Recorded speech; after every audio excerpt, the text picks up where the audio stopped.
Picture this: a secret meeting in Geneva, a $200 million offer on the table, and a young tennis player whose life is about to flip upside down.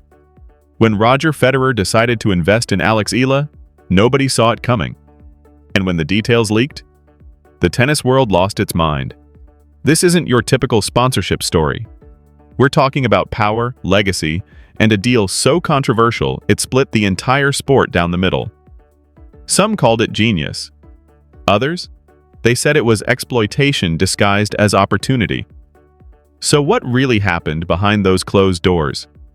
Let's break it down. Alex Eala's journey has been anything but easy. While other rising stars had million-dollar sponsors and national tennis federations bankrolling their careers, Eala was grinding through ITF tournaments on a shoestring budget. Born and raised in Manila, she learned to play on courts that were more cracks than clay. Her game was built on pure grit and determination. At just 16, she made history as the first Filipino to win a junior Grand Slam singles title, the Australian Open Girls Championship in 2020. You'd think that kind of achievement would open financial floodgates, right? Wrong. Tennis is brutal that way. Win as a junior, and you get headlines. But to survive as a pro, you need money, connections, and corporate backing. Eala's parents mortgaged their house to send her to Rafa Nadal's academy in Spain. They sacrificed everything so she could train with elite coaches and compete with the world's best juniors. But even with that foundation, breaking into the WTA top 150 felt impossible. By 2024, Eala was hovering around 150 in the rankings. Well, she was winning matches and gaining experience, but she was also burning through savings. Her team was minimal: a coach, a physiotherapist, and her family coordinating everything from thousands of miles away. Meanwhile, players ranked near her had full support teams: sports psychologists, nutritionists, brand partnerships covering every expense, and then some. Eala needed a breakthrough. Not on the court. She was already proving herself there. She needed off-court support, the kind that would let her compete without constantly worrying about affording her next tournament. She needed a partner who understood the struggle, who believed in her potential, and who had the resources to make a real difference. What she didn't know was that someone had been watching her journey for months. Someone who saw past the rankings and recognized something special. Someone who was about to make her an offer that would change everything and ignite the biggest controversy women's tennis had seen in years. Roger Federer had been planning this for a while. Since retiring, he'd been searching for ways to stay connected to tennis beyond charity work and ceremonial appearances. He wanted to build something meaningful, something that would outlast his playing career and create opportunities for the next generation. But he wanted to do it differently. Not through traditional sponsorships or academy programs. He wanted to invest directly in a player, give them everything they needed to succeed, and prove that talent could flourish when properly supported. Eala was the perfect fit. She had the game. She had the work ethic. And she had global appeal that could resonate across Europe, Asia, and the Americas. And crucially, she was hungry. Federer wasn't interested in a player who was already comfortable. He wanted someone who would appreciate the opportunity and maximize it. In early February 2025, Federer's team reached out to Eala's management with a cryptic message. Roger wants to meet. No details, no agenda. Just a location and time. Geneva, Switzerland. February 14th. Private and confidential. Eala had no idea what to expect. But she was about to walk into a room that would change her life forever. February 14th, 2025. While most of the tennis world was focused on the Middle East swing of the WTA Tour, Alex Eala was boarding a plane to Geneva. She'd been instructed to keep the trip quiet. No social media, no mentions to friends or fellow players. Just show up, I'll listen, and keep an open mind. When Eala arrived at the address she'd been given, she wasn't prepared for what she found. It wasn't a hotel conference room or corporate office. It was Federer's private estate overlooking Lake Geneva.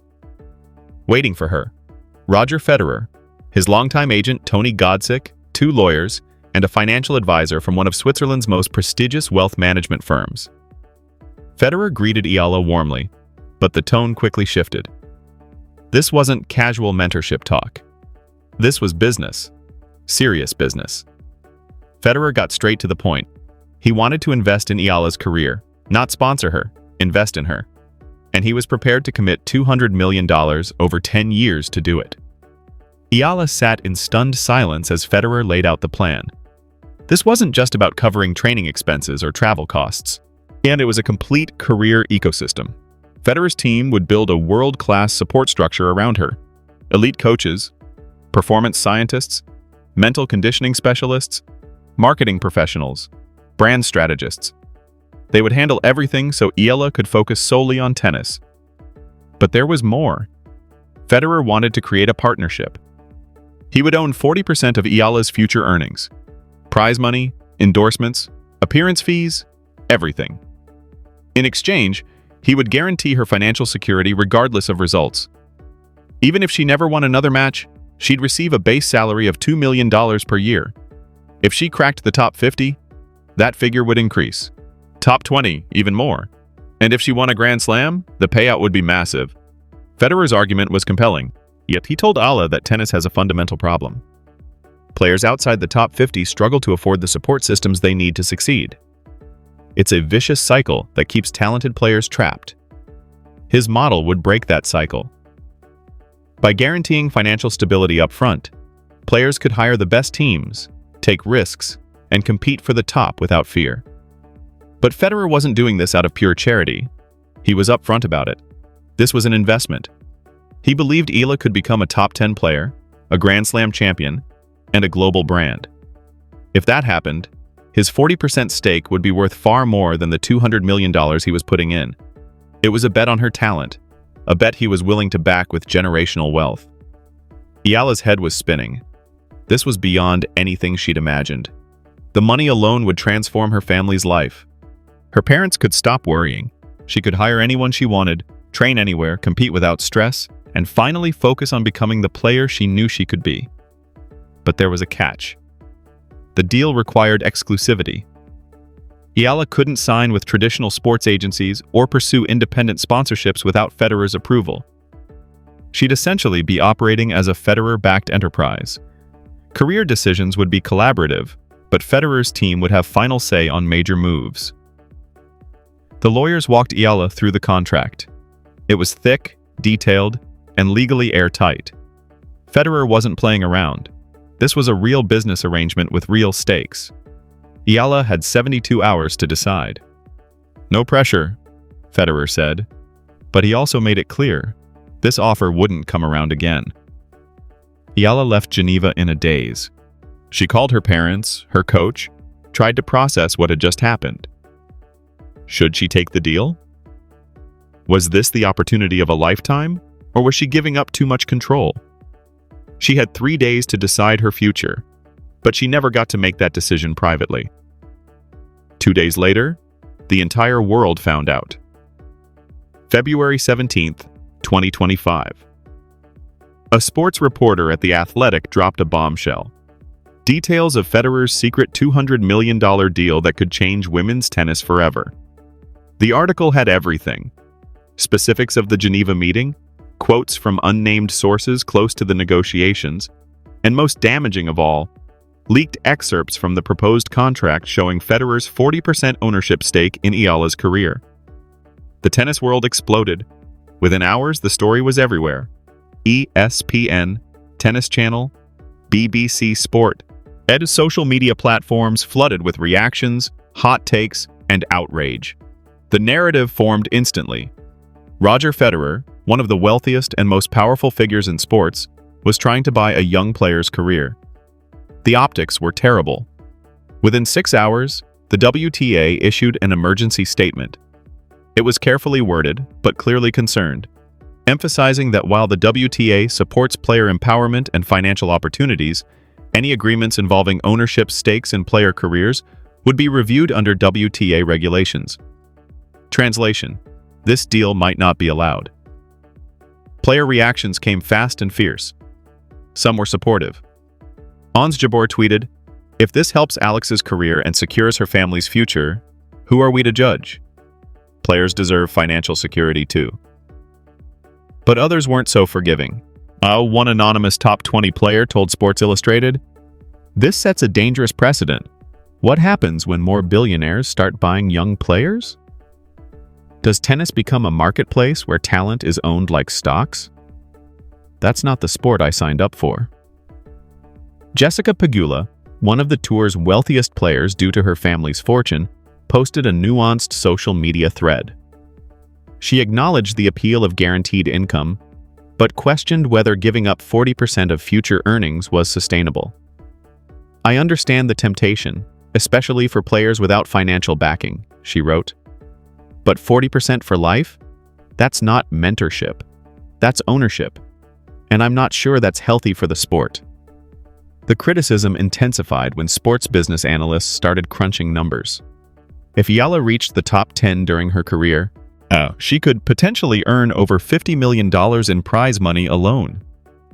Add endorsements, appearance fees, and exhibition matches, and she might make $100 million or more. Federer's 40% would net him $40 million on a $200 million investment. Not bad. But if Eala struggled and never cracked the top 50, Federer could lose tens of millions. It was a real risk. The question was whether it was fair to put a 21-year-old player in a position where her entire financial future hinged on one man's investment strategy. In the Philippines, fans were divided. Some celebrated the opportunity. Local news outlets ran headlines like, "Eala's big break. Federer believes in Filipino talent." But others worried about exploitation. A popular Manila sports radio DJ asked on air, "Is this empowerment or colonialism? A Swiss billionaire owning 40% of a Filipina athlete's earnings? We need to talk about this." Meanwhile, anonymous sources from Eala's camp started leaking details to the press. One report claimed Eala had been leaning toward accepting the offer before it went public. But now that the entire tennis world was watching and judging, the pressure was unbearable. She'd gone completely silent. No social media posts, no public comments, radio silence. Federer's team stayed quiet too. Godsick declined all interview requests. Federer himself was unreachable. The silence from both sides only fueled speculation. Was the deal dead? Was Eala backing out? Was Federer retreating? Behind the scenes, chaos was unfolding. The WTA's legal team was reviewing whether the proposed deal violated regulations around player representation and contractual freedom. Several agents in the industry were pressuring the WTA to block the deal, fearing it would set a precedent that could disrupt the traditional sports agency model. Major sponsors were watching nervously, uncertain how this might affect their relationships with players. 10 days passed. Still no word from Eala. Speculation reached fever pitch. Then, on February 27th, Eala's team announced she would hold a press conference. Finally, the world would hear her side. What she said next shocked everyone. Some called it brave, others called it reckless. Here's what happened.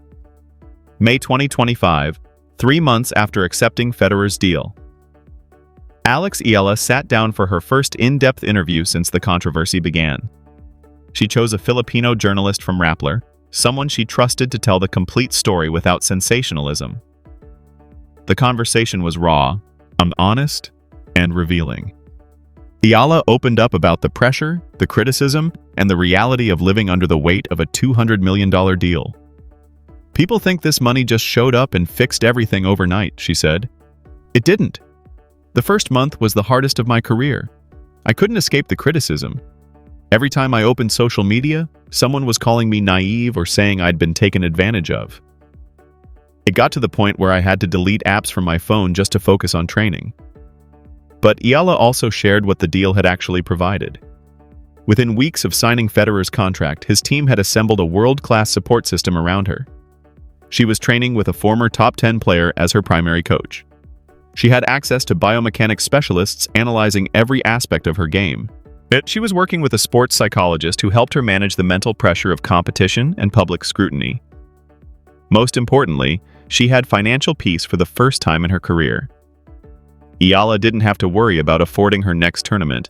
Her parents weren't risking their savings anymore. She could focus purely on tennis. The results spoke for themselves. In April, Eala reached her first WTA semifinal at a 250-level event in Bogota. By early May, she'd cracked the top 100 for the first time. Her ranking jumped from 147 to 94 in less than 3 months. The improvement was undeniable, but Eala was careful to acknowledge the complexity of the situation. When asked if she regretted the deal, she paused before answering. "I don't regret it, but I won't pretend it's been easy either. Some days, I feel the weight of that 40%. Every time I lose a match, I think about the money Roger's team isn't making. That's a different kind of pressure than most players deal with. But I also have resources most players don't, so it balances out." Eala also addressed critics who claimed she'd been exploited. Her response was direct and sharp. "People who say I was taken advantage of have the luxury of not knowing what it's like to be in my position. I'm not some helpless victim. I read the contract. I understood the terms. I made a choice. Maybe it's not the choice others would make, but I'm not going to apologize for choosing financial security and world-class support." The interview sparked a new round of debate, but this time the tone was different. Watching Eala's results on the court shifted the conversation. It was hard to argue the investment wasn't working. Eala was improving faster than anyone expected, and the support network Federer had built around her was proving its value. In June, Federer gave his first post-deal interview, speaking to a Swiss sports magazine. He reflected on the controversy and defended his approach. "I knew this would be divisive," he said, "but I also knew that if we didn't try something new, talented players like Alex would continue struggling unnecessarily. The traditional sponsorship model doesn't work for everyone. Is this approach perfect? No, but it's working. And if it unlocks Alex's potential, then the criticism was worth it." By mid-2025, the outrage was starting to fade. The tennis world was watching Eala's progress with a mix of curiosity and cautious optimism. Some players who'd initially criticized the deal were now privately asking their agents if similar arrangements could be made. Federer's model was controversial, but it was also working. And for Eala, she was focused on one thing: winning. Because the best way to silence critics wasn't with words, it was with results. 3 months later, here's where things stand. The deal is working. But the bigger question remains: did Federer and Eala just change tennis forever? August 2025. 6 months after signing the contract, Alex Eala is ranked 67th in the world. She's won her first WTA title, a 250 event in Seoul, reached 2 career finals, and earned over $400,000 in prize money. The investment is paying off. But the debate continues. Federer's model has sparked a movement. 3 more players have signed similar deals, 2 with former ATP players, and 1 with a private equity firm specializing in sports investments. The WTA has created new guidelines governing these contracts, requiring transparency and player protections, but they haven't banned them outright. Some see this as progress, a new way to fund emerging talent and break down financial barriers that have kept players from non-traditional tennis countries out of the top ranks. For others, it's the beginning of a dangerous trend where athletes become investment assets for the ultra-wealthy. The truth probably lies somewhere in between. Federer's deal with Eala was never just about money. It was about proving that talent needs support, and the traditional tennis economy doesn't work for everyone. Whether you agree with his methods or not, if the impact is undeniable. For Eala, the journey continues. She's climbed the rankings faster than anyone predicted. But she also faces a level of scrutiny most players her age don't experience. Every match is analyzed not just for how she played, but for what it means for Federer's investment. The 40% ownership clause makes every career decision a collaborative process rather than an autonomous one. Is that a fair trade for financial security and world-class support? Eala thinks so. Her critics aren't sure. But one thing is certain. This deal has changed the conversation around player economics, sponsorship models, and what it means to support the next generation. Federer's legacy was never just about Grand Slam titles.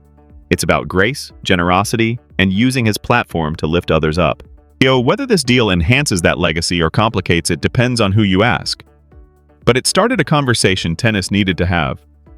As for Eala, She's not thinking about legacy yet. She's thinking about her next match, her next ranking milestone, and proving she's worthy of everything Federer invested in her. The stakes are high. The pressure is intense. But for a girl from Manila who spent her whole life being told she didn't belong, that's nothing new. So here's what I want to know. Did Eala make the right call? Was this a revolutionary partnership that changed tennis forever? Or a cautionary tale about athlete exploitation? Drop your thoughts in the comments below. Roger Federer and Alex Eala's $200 million deal didn't just shock the WTA, it forced the entire tennis world to confront uncomfortable truths about money, power, and opportunity. 6 months in, the results are undeniable. Eala is thriving on the court, climbing the rankings faster than ever. But the debate rages on. Did Federer create a blueprint for empowering athletes, or did he set a dangerous precedent? Only time will tell. But one thing's for sure, tennis will never look at player investment the same way again. If this story made you think, hit that subscribe button and let us know. Do you think Federer's deal with Eala is brilliant or an abuse of power? See you in the next one.